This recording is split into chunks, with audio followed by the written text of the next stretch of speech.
Shalom, queridos, a paz, Deus abençoe sua vida em nome de Jesus. Sejam bem-vindos à Eclésia. Você que é aluno, parabéns. Você que é mantenedor, muito obrigado por tudo que vocês têm feito. E é assim que nós fazemos um bom trabalho para o Senhor Jesus. Amém? Vamos lá, nós estamos no curso básico em teologia. Nós estamos na matéria História de Israel. E eu quero fazer um panorama do que nós vimos aqui até agora, antes da gente orar, tá? Então nós saímos aqui de 5.000 a.C., passamos pelos sumérios, pelos acadianos, até a história dos egípcios, onde nós encontramos a figura de José, que vai linkar José à história novamente. Então, a partir de José lança os hebreus na história, tá bom? Então, nós voltamos um pouquinho dos patriarcas, né? Abraão, Isaac, Jacó, e de Jacó nós distribuímos para as 12 tribos e fomos até aí Moisés, tá? Então, em Moisés nós passamos agora, voltamos um pouquinho aos patriarcas e fomos até a monarquia e seguimos até a divisão dos dois reinos, tá bom? Então, essa história é sobre geopolítica, a geopolítica do Antigo Testamento, tá bom? Então, nós vamos entender um pouquinho o parâmetro, a diferença entre uma e outra, para que a gente possa ter uma visão panorâmica desse Antigo Testamento, tá bom? Bora orar? Deus, em nome de Jesus, nós queremos te dar graça, pedimos o teu Espírito, Senhor, de sabedoria, de entendimento e da verdade sobre nós. Ajuda-nos, Senhor, a prosseguir te conhecendo. Nós conhecemos a ti, Senhor, através do seu caráter revelado, através da tua palavra, Senhor. Mas nós permanecemos conhecendo a ti com um relacionamento com o teu Santo Espírito Santo. Então eu te peço, derrama graça, derrama poder sobre nós e virtude, para a glória do teu nome e em nome de Jesus. Amém? Gente, eu quero fazer alguns agradecimentos aqui. Primeiro de tudo, quero agradecer aos nossos mantenedores, tá bom? Alguns, eles não se incomodam que eu cite, outros eles pedem para que eu não cite. Mas eu quero citar aqui pelo menos um mantenedor, tá? Que é a Comunidade Evangélica Novo Tempo, ao qual tem mantido aqui 5 alunos, tá? Eles contêm 5 alunos aqui na Escola Eclésia. Então, muito obrigado nas pessoas do pastor Leandro e da pastora Iracema. Deus abençoe muito, né? Nós temos aqui os nossos alunos também que, vocês são importantes demais para esse processo, para esse projeto, e eu sou muito grato a Deus. Ninguém faz nada sozinho. Eu não consigo ensinar sozinho. Para que eu possa ensinar, eu preciso dos nossos mantenedores e eu preciso de vocês, alunos. Então, obrigado por cada feedback, por cada mensagem que vocês têm mandado, compartilhado. Eu tenho ficado muito feliz no Senhor por ti. Tá bom? Então, dado esse parâmetro aí, eu vou falar um pouquinho da geopolítica e entender um pouquinho. Então, nós começamos com Moisés. Vamos lá. Temos Abraão, Isaac, Jacó. Agora nós temos, nesse meio campo, nós temos Moisés também. Então, como se movia os patriarcas? Eles eram nômades, tá? Então, os patriarcas eram nômades.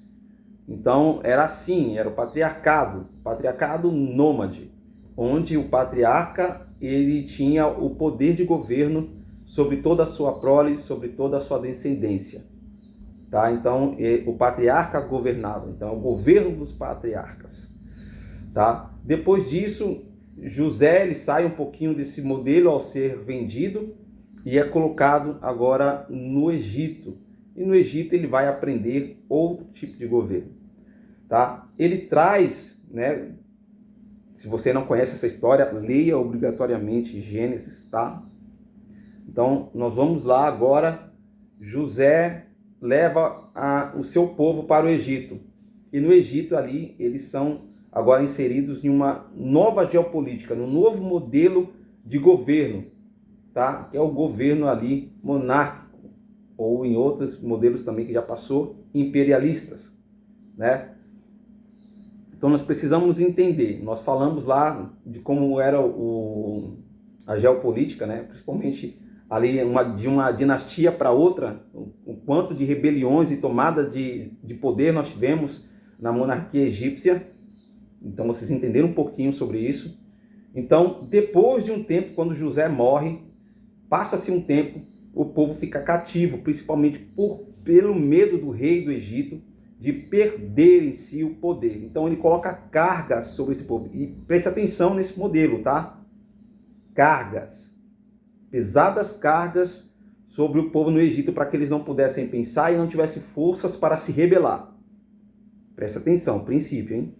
Princípio geopolítico. Quando nós temos agora o avanço nessa linha cronológica, o povo ele sai de lá do Egito, né, passa pelo deserto, inicia uma pequena transição, onde nós temos a pessoa de Moisés. Moisés, ele já tem um estilo diferente, tá? Ou seja, Moisés ele é colocado como legislador, nem como governador, nem como rei. Ele é colocado como legislador. Então Moisés ele tem uma função de transicionar entre o modelo patriarcal e o próximo modelo chamado tribal, tá?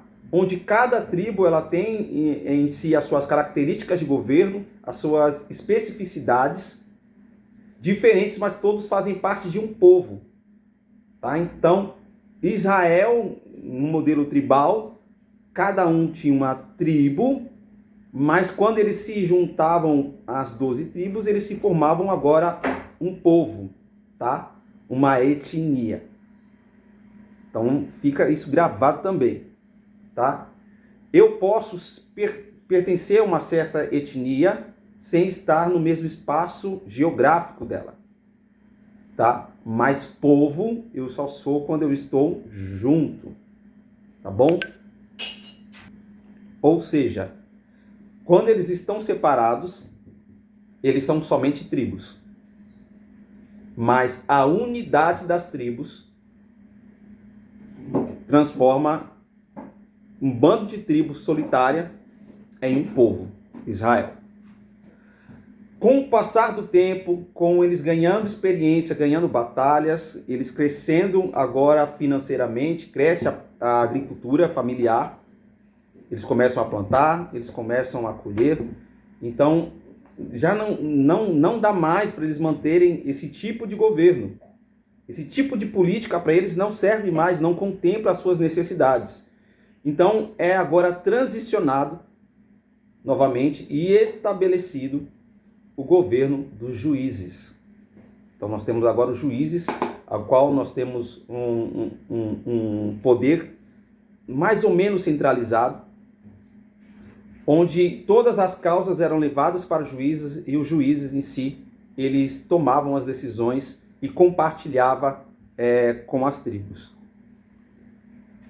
Com isso vem o quê? Vem um crescimento novamente político, veio o crescimento na guerra, vem o crescimento também bélico da época, mas também cresce os inimigos de Israel. Porque como Israel está acumulando riqueza, está acumulando terra, também chama a atenção dos demais reinos. E eu quero dar uma pausa aqui para fazer abrir um parênteses. Gente, quando vocês olharem para as histórias bíblicas do Antigo Testamento, principalmente quando Deus fala assim, ó, vai lá e passa espada em todo mundo, não olhe Deus como um cara mau, entende? Você tem que entender qual é a geopolítica daquela época. Ou seja, nós estávamos em um tempo de conquistas, de desbravamento. Assim como na história mundial, era um momento de expansão e com isso era um momento de muitas guerras, porque uma hora você era invadido, outra hora você conquistava. Então nós temos esse parâmetro. Uma hora Israel está sendo conquistada, outra hora Israel está conquistando. Então, é guerra. Então não tem outro termo em guerra a não ser inimigo bom é inimigo morto. Ponto. Você não leva inimigo para dormir na sua casa. Então muitas vezes nós romantizamos demais a situação que nós temos no Antigo Testamento e nós não conseguimos entender, né? Então entenda isso. Israel, desde quando ele começou a ser formado como um povo, ele esteve em constante guerra. Até o Novo Testamento, Israel está em guerra. Então, quando Deus falava assim, ó, vai lá e mata o inimigo, é porque ele tinha que matar o inimigo, porque se ele não matasse o inimigo, ele ia ser morto. Então isso tem que ficar claro na nossa mente, porque senão a gente não consegue ter essa interpretação correta do texto. E pensa que é uma barbárie. Ah, mas Deus concorda com a barbárie? Deus concorda com um matar o outro? Nesse contexto era necessário. Então era um povo que estava em constante construção. Fechei esse parênteses aqui. Quando nós vemos agora essa transição, e Israel tem um inimigo muito chato, carne de pescoço. Alguém quer dizer quem é? É esses cabas mesmo, os filisteus. Os filisteus eram terríveis. E eles estavam um passo à frente de Israel. Por quê? Porque os filisteus, eles dominaram o ferro. Israel, ele nunca forjou arma. Ele não dominava o ferro. Então o que acontecia? Ele veio conquistando o seu arsenal bélico exatamente através das guerras que eles venciam. Então eles venciam, você vai ver essa dinâmica no Antigo Testamento. Começa principalmente com Jacó. Jacó, quando ele sai, o primeiro embate, ele nem luta. Deus entrega todo o arsenal do rei na mão de Jacó. Agora Jacó tem um mini exército, ele não tem só os filhos, ele tem os filhos armados. Então ele tem um mini exército agora. Conforme você vai vendo as lutas passando e eles conquistando lutas, conquistando terreno, conquistando isso, você vai vendo que esse arsenal ele vai aumentando. O povo vai aumentando, o arsenal vai aumentando. Mas só que eles não sabiam amolar as armas. Surge um povo do lado, os filisteus, que dominavam o ferro, mas só que não dominavam a agricultura. E o solo também era infértil. Qual foi a proposta dos filisteus? Olha, vamos fazer um tratado político. Qual é esse tratado político? Vocês fornecem alimento para nós e nós fornecemos para vocês a técnica em si. Então nós amolamos, afiamos as vossas espadas e vocês nos dão alimento. Mas com o passar do tempo, os filisteus entenderam que Israel, com as armas cega, não podia vencer ninguém, mesmo grande em número. Então essa é uma das coisas que começa a acontecer. Quando em si os filisteus decidiram atacar Israel, Israel estava com as armas cegas. Então aí começa em si um grande rastro histórico que começou com um acordo político e terminou sendo grandes rivais entre Israel, o povo de Israel, e os filisteus, que perdurou aí durante muito tempo, passou pelo tempo dos juízes e foi embora. Tá? Quando nós temos agora a necessidade de um governo centralizado novamente. Porque demorava muito tempo para você reunir o conselho das tribos, unir as tribos para um conselho de guerra, um conselho político. Tomada de decisões rápidas eram necessárias. E o tempo dos juízes já não contemplava mais isso. Onde o povo, nós vamos encontrar em 1 Samuel, o povo clama agora um rei.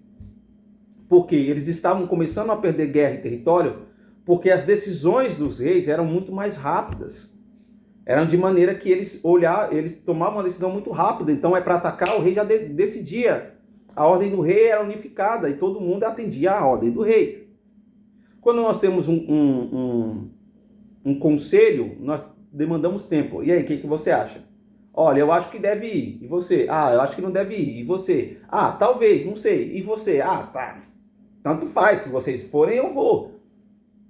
Então, por isso que era necessário, o povo clamou em 1 Samuel por um rei. Tá? Então, nós precisamos entender. Não é porque só Israel era, vamos dizer, orgulhosa e queria um rei para si, um rei bonito. Nós temos uma necessidade geopolítica, de mudança de governo. Mudança de estilo de governo, tá bom? Um governo mais centralizado. Espero que tenha ficado claro isso para você. Então, passa-se agora, é estabelecido Saul. Depois de Saul nós temos Davi. Depois de Davi nós temos Salomão, tá? Salomão, ele começa agora a fazer Se ele foi o rei mais sábio e teve mais riquezas, é porque ele também colocou muito jugo sobre o povo, muito imposto sobre o povo. E o povo já estava, vamos falar a palavra certa, de saco cheio de Salomão. Quando Salomão morre, nós ficamos aí principalmente com um rei chamado Roboão. E aqui eu quero dar um parâmetro para vocês novamente. Lembra no começo da aula que eu falei para vocês? O povo foi e chamou Roboão para uma conversa. Cara, olha, graças a Deus seu pai morreu. Eu sei que era seu pai, mas a gente não aguentava mais. Não aguentava mais, é muito jugo, é muito pesado, são muitos impostos. E a gente veio conversar com você para que você seja um rei melhor. Então, tira a carga do povo, alivia os impostos. E o povo vai ficar feliz, o povo vai vir junto com você. Tudo que você quiser, a gente vai fazer junto. Roboão falou assim, eu vou procurar conselho. Então ele chama os conselheiros mais antigos do pai dele e fala assim, cara, o que você acha aí desse pedido do povo? Eles falaram, cara, é justo. Ouve o povo, dá o que eles vão te pedir e eles sempre serão o seu povo. Roboão não ficou satisfeito com esse conselho, foi procurar conselhos mais novos, conselhos high-tech.